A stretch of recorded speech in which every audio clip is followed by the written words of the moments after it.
Is that really yours? Okay. So, chinat niya yung talagang taong mga kadunatics, babaeng na nagbigay kay Inday Sara Duterte sa painting na yun. Sabi ng reply dito, yes, 100%! Okay, 100%. 100,000% mga kadunatics. Look at that! So the guy, Madriaga, cause he's claiming that he himself gave that painting personally to VP Sara. Kagaguhan ng House Committee mga kadunatics na bisto dito sa paglabas ni Madriaga. Can you imagine mga kadunatics? How many times nilang sinabi na 11 days, pati yung COA nga mismo nagsabi na 11 days talaga na gasto yung 125 million pesos. At eto mga kadunatics, panoorin natin yung video. At another kalokohan ni Madriaga sa painting na ibinigay daw kuno niya kay Inday Sara Duterte. At eto mga kadunatics, panoorin natin. Ayan. Commission on Audit confirms the Office of the Vice Okay, the Commission on Audit confirms the OVP President under Sara Duterte's leadership spent its 125 million peso confidential funds in 2022 within a shorter period of time than previously reported. Okay. Pakinggan mga kadunatics, ilang araw na gasto yung 125 million. Nagulat din po ako nung mabasa ko ang mga balita na tila nagastos po sa loob ng 19 days. Oh, okay. 19 days yung una mga kadunatics, initial report nila.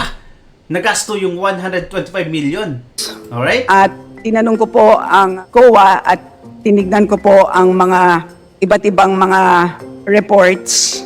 Pero hindi po ito nagastos sa loob ng 19 days kung hindi 11 days po. Okay. So, COA na mismo ang nagsabi na 11 days. Gabriela mga Representative Arlene Brosas points out it meant the OVP spent around 11 million pesos per day for the 11-day period in December 2022. House Appropriations Senior Vice Chairperson Stella Kimbo, speaking on behalf of COA as its budget sponsor in the House, adds the COA has issued its Audit Observation Memorandum to the OVP. Alright. Clear as crystal mga kadunatics na 11 days na gasto yung 125 million. At eto ay verified ng COA.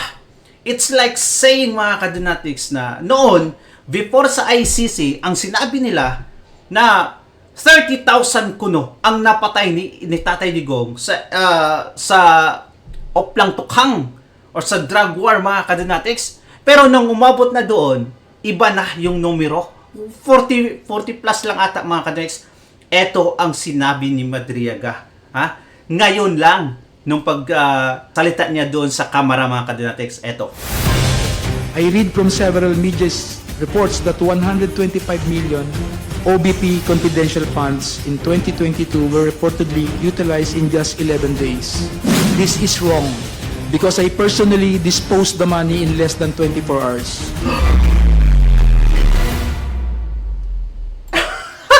Disposed the money in less than 24 hours. In less than 24 hours. Okay mga kadunatics, sino yung pampaniniwalaan natin? Dito pa lang, ha? Bistado na yung kalokohan nila mga kadunatics, kasinungalingan nila. Ang COA, kompleto yan mga kadunatics, may report yan, may mga resibo yan bago magsalita. While itong si Madriaga sa kanyang affidavit, nagsinungaling or sino? Kasi mga kadunatics, walang katotohanan ang mga paratang nila. In less than 24 hours ang 125 million pesos? Ay talagang nagsisinungaling mga kadunatics. Saan ang resibo mo? Ha? Madriaga. Kung dito pa lang mga kadunatics, nagsisinungaling na siya. And do you think yung affidavit na binasa niya kanina mga kadunatics, tama yun? Dito pa lang sakpan ka na, doy. At eto, kanina, kasi mga kadunatics, may isiniwalat din siya na nagbigay siya ng painting kay Inday Sara Duterte. At yun nga mga kadunatics, okay, lumabas yung tao na nagbigay talaga kay Inday Sara Duterte. Hindi si Madriaga mga kadunatics. Pinasinungalingan itong si kidnapper. Pinasinungalingan mga kadunatics. Eto yung may text message pa nga yan. Eto mga kadunatics yung ito yung painting na sinabi ni Madriaga na siya daw ang nagbigay mga kadunatics. Kupal talaga Mga kasinungalingan nila. Ayan. Okay. Inday Sara Duterte, August 16, 2021. Ito po ay gawa ng isang Dabawenyo artist. Lahat po ng kanyang mga paintings ay walang mukha. Ano kaya sa tingin niyo ang ibig sabihin sa ganitong style niya? Okay, si Inday Sara ang nag-post nito mga kadunatics. Dabawenyo. From the word Dabawenyo mga kadunatics, babae yan. Ha?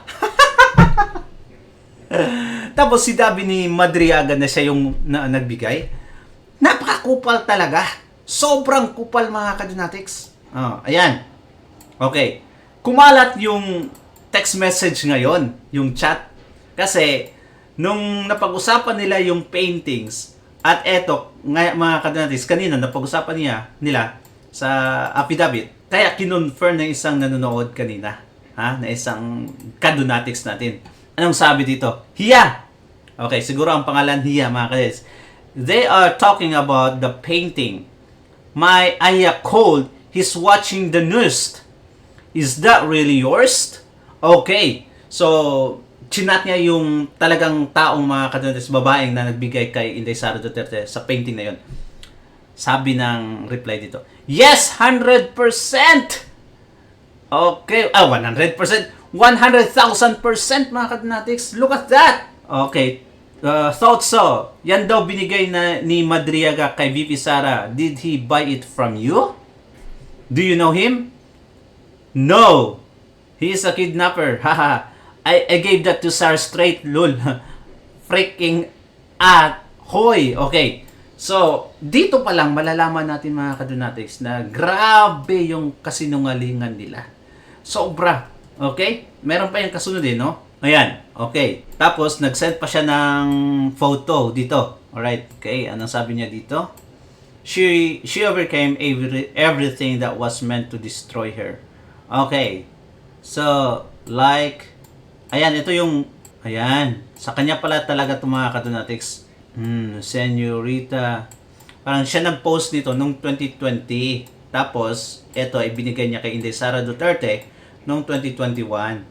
Same painting. Kanino tayo maniniwala ngayon?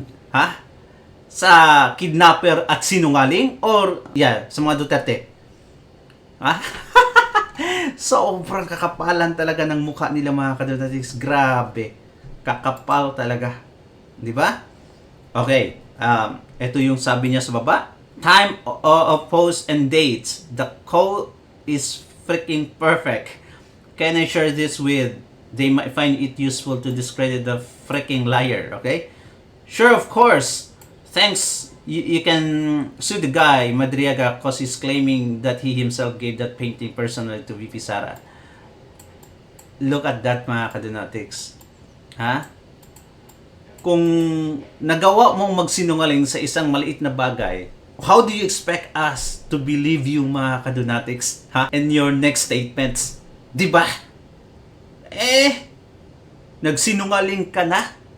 Paano namin malalaman na yung mga pinagsasabi mo ngayon is totoo? Naklaro na dito mga kadunatics. Yung ipinunto ni Inday Sara Duterte at ni Paulo Panelo, yung white na car mga kadunatics, doon pa lang grabe na yun pagsisinungaling ni Madriaga sa affidavit niya na yung driver daw mga kadunatics ay yung babaeng driver, siya daw yung binigyan niya ng pera, which is naman hindi pala marunong mag-drive at walang license. See, can you imagine that mga kadunatics? Grabe ka sinungaling talagang collaborated effort nila to destroy Inday Sara Duterte, but they don't know mga kadunatics. They don't know na anything happens kay Inday, etong si Baste Duterte mga kadunatics ang papalit.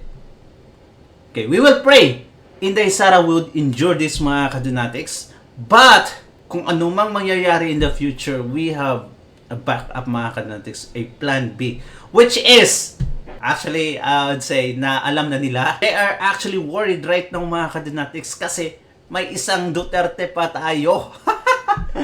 Ay nako naman. Nabahala sila kasi ginawang presidente ng PDP si Baste Duterte mga kadunatics.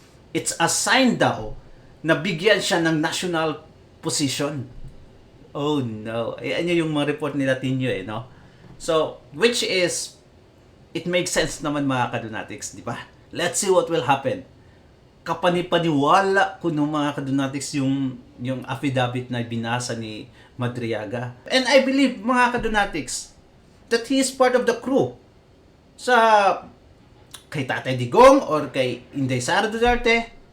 But it doesn't necessarily mga kadonatics means na napaka-close nila, di ba? Ang dami niyan mga kadonatics kasi, once you are a president, once you are the vice president mga kadonatics, minsan hindi mo nakakilala yung part ng crew mo kasi iba ang nag-recruit, di ba? Well, anyway, comment down below at babasahin natin yan mga kadonatics. Thank you so much and God bless you. Ingat palagi. Let's pray. Let's pray each other mga kadonatics. Ingat palagi. Bye-bye.